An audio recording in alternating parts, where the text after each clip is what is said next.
The Legend of the Pawleys Island Gray Man by Tim Renaud. Pawleys Island, South Carolina.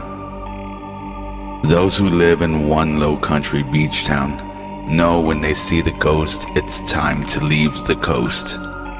The legend of the Gray Man dates back hundreds of years to 1822. He's a cloaked figure who roams the beach at Pawleys Island ahead of major storms that threaten the area. A woman claims to have seen the ghost before Hurricane Hazel in 1954. Another sighting happened prior to Hurricane Hugo's devastating landfall in 1989, and the most recent appearance was ahead of Hurricane Florence in 2018. Although there are variations of the legend, the most common is that of a love story. A young man who had been at sea for a very long time was traveling from Charlestown to see his fiancée to ask her hand in marriage.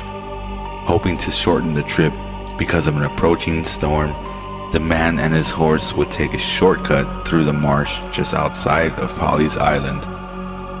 As the sun began to set, his horse became bogged down in the pluff mud and threw the man to the ground. The water and thick mud entrapped him and pulled him under the surface, killing him.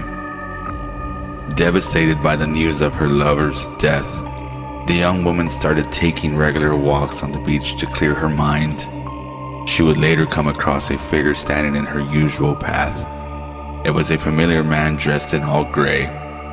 As she approached the figure, she would recognize the face of her lover. Knowing he had been killed, the woman began to question the man, but all he could do was warn her to leave the island.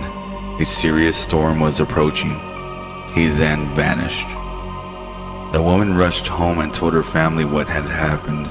In shock from the sighting, they heeded his warning and gathered their belongings and headed inland. Soon after, the area would be lashed by a powerful hurricane, leaving only one home untouched, which was hers. According to local lore, the Gray Man still roams the island in the days before a storm is set to make landfall. Many believe he is still searching for his lover. The not-so-menacing ghost often reveals himself to a select number of people, warning them to leave before the storm hits. Those who see him and heed his warning return to find their home and property untouched from the passing storm.